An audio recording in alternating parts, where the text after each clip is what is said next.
You don't think the Browns are on Monday night, do you? Anybody?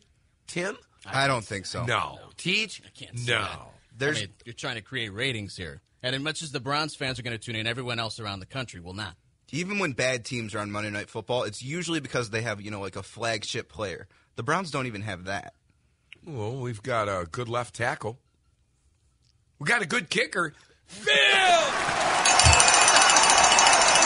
So on SportsCenter. How about this? You have SportsCenter. Yeah. The Eagles and Michael Vick travel to Cleveland to take on Phil Dawson and the Browns. Monday night, 8:30, only on ESPN. Phil Dawson and the Browns are gearing up for Michael Vick and the Eagles this week on Monday Night Football. They flash to the buses. You're Michael Vick getting off. Here comes Shady Phil. McCoy. Phil Dawson goes off the bus. We got the guys in work on a Monday angle. You walk into your office on Monday. Keith Williams hands you 5 emails, tells you have 6 meetings. But it's Monday, and Phil Dawson and the Cleveland Browns. But buck up, buckaroo, because Phil Dawson and the Cleveland Browns host Michael Vick and the Eagles on Monday Night Football. See Long Snapper snap back to Phil Dawson coming up this Monday night. It's Michael Vick's legs versus Phil Dawson's leg only on Monday Night Football. And they get the guys together. They do that thing where they're supposed to be in a tour bus or something, and they talk about the game for 30 seconds. Phil, you guys getting ready to host Michael Vick? Yeah, Michael! I like getting off the bus. You'd see Mike Vick getting off the bus, people begging him for his house. Here comes Phil getting out of his Toyota Camry. Grabbing his own bag, throwing it over the shoulder. Phil is the best guy in the world, too, man. He really is. Phil Dawson and the Browns host Michael Vick and the Eagles. Eli Manning and the Giants travel to Cleveland to take on Phil Dawson and the Browns. The mighty leg. Tom in North Olmsted. Yes, T. Tony, how you doing, buddy? Good. Good to be alive. Good to be alive. With no hangover. Hey, Holger, what does he do? How much time does he spend out there at the complex? I know Hammer said Tommy, don't go, Aaron. Tom, did Aaron have you call? No. Did Aaron call you from Denver and go, hey, Tom, call Riz and ask him what Holmgren's... Hey, Tom, do we get a half day today? It's Good Friday. Tom, why do you ask? Because, what the hell is going on out Tom, there? do you feel like Mike Holmgren is not all in? Yeah, I do. All right. I want to clear something up then right now. Hang on.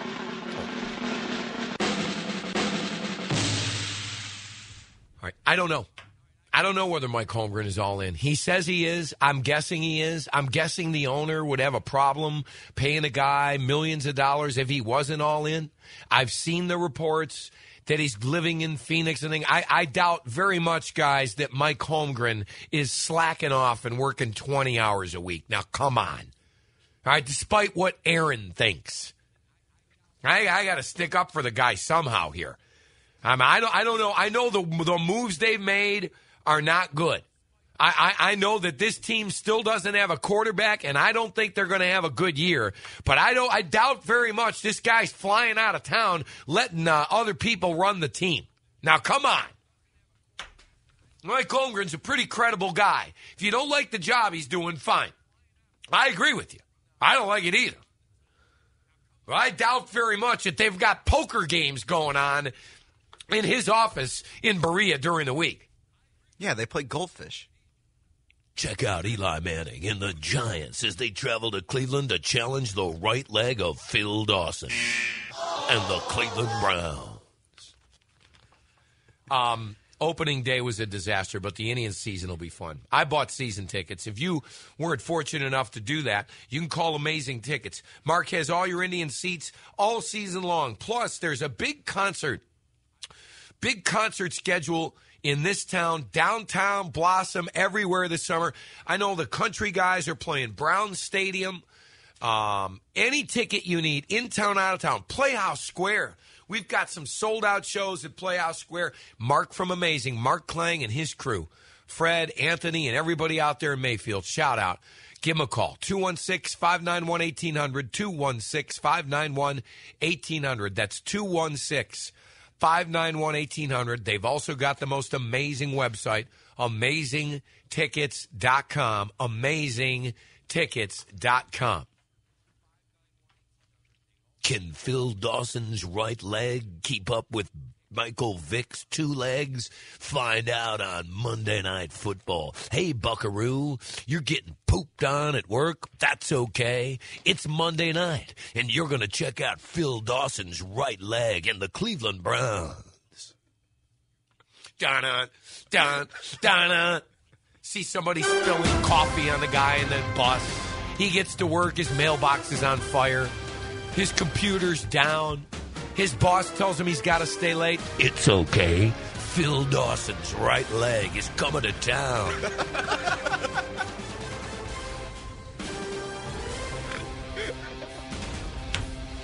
Watch Joe Thomas block on Monday Night Football.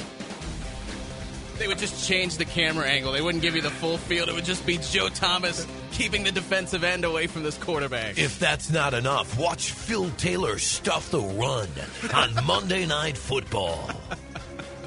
Only on ESPN. Look out, gang. The Browns are coming to town. Frosty Rucker.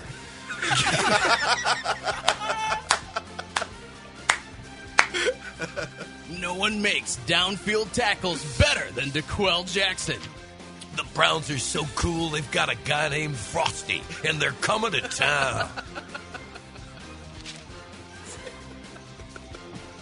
The visual of Phil getting off the bus. What would you do? Honestly, what would you do if on Thursday night the NFL Network shows Michael Vick getting off the bus with the shades on, the Eagles thing, and he's walking with his bag, kind of acknowledging the camera thing. Then they cut to Phil Dawson getting off the Browns team bus with two cleats in his hand, one for the left foot, one for the right foot. He's already dressed in his uniform. There he is, Phil Dawson, getting ready for tonight. Should be a big battle. Monday Night Football. Boy, hey, Tom, the touchdowns they still count as far as field goals? Yeah, all kidding aside, man, the Browns were just Pat was playing for field goals last year. Really. I mean, I know Phil's good, but all right, thanks again to Austin Smokehouse. We've got a break. You're listening to The Really Big Show on ESPN 850 WKNR. Go Phil. Y-Town Jack, you guys are going to get me in trouble at work. I'm literally crying, laughing so hard about Phil versus Vic. Please podcast that. Let's see. Maker Valley 33. Wow, that was literally the funniest 10 minutes I've ever heard about the Browns. Watch our punter punt on third down. The return of Reggie Hodges. Watch our QB throw check-down passes all game, even on 3rd and 18. The Cleveland Browns. He went down like someone shot him in training camp, but he's back, and he wants to punt the Browns to the playoffs. See Reggie Hodges and the Browns host Michael Vick and the Eagles this Monday night on Monday Night Football. And I know everyone thinks that Reggie is a run-first punter, but he's really not. He once gained 70 yards on a punt play. Smoke that, Michael Vick. The Browns are coming to town. You know, and really, I don't think you could accurately decide what type of punter the Browns had last year. They didn't have enough around him. There was not enough around the punter to make an accurate decision on whether or not he's the punter of the future. I'm embarrassed to say this, but they got rid of Pontbriand. Who is our long snapper now? Does anybody know? I should know this. I honestly forget. I should know this. I can't. I don't know. Then somebody sent us a picture. It says, Riz, picture Mike Vick getting off the bus with some Beats by Dre headphones, then cut to Phil wearing the Sony Walkman from 1989. He's like holding it up, trying to get reception. Well, if I turn this way, I get it real good. Cleveland's special teams try to match up with Michael Vick and the Eagles next on Monday Night Football. Phil, Reg, and the gang are coming to town. I'm trying to find out who the Browns long snapper is, and I haven't found it. But what I did find, did you know that Ryan Pomeroy is the highest drafted long snapper in the history of the NFL? You can thank Butch. Thanks, Davis Butch. I like on Wikipedia it says they're not generally drafted, and they're usually undrafted free agents. But the Browns took the highest one in the history of the NFL. They're trendsetters. No one else picked up on the trend, though. That's the problem. It's a copycat league. You want to describe the Browns in one sentence? They took a long snapper higher than anybody else in history. This week on Monday Night Football, Bohica, Cleveland. Here it comes again. Michael Vick is going.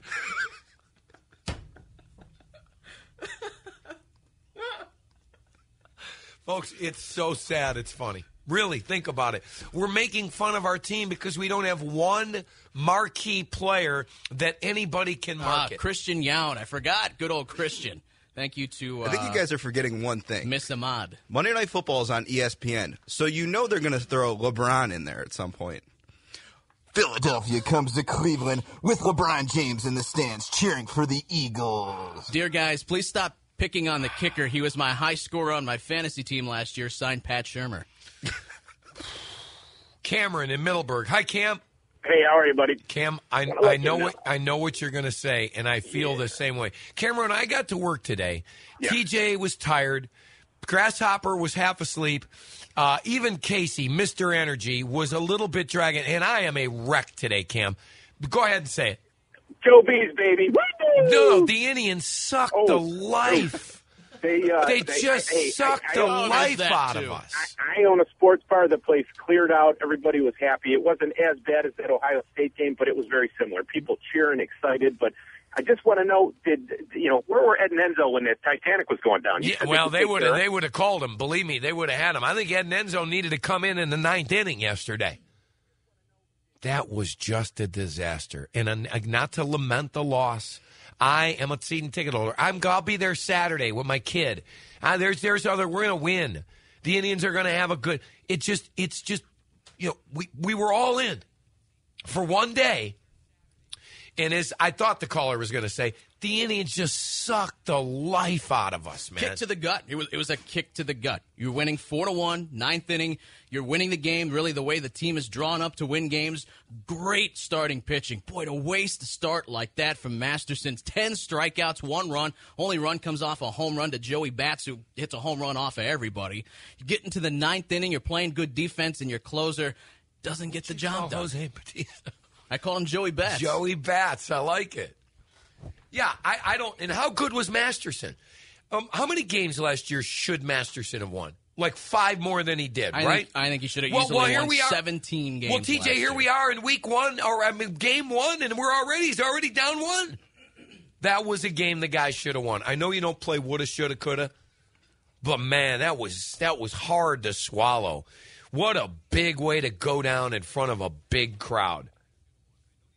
I feel bad for the Indians, and I feel worse for their fans. I feel bad for the Indians. You know that they thought, first of all, they had the biggest opening day crowd ever. It was sunny. People were partying. People bought in. Dear guys, watch our quarterback get a concussion inside the 5, and then his dad blames the Cleveland Browns.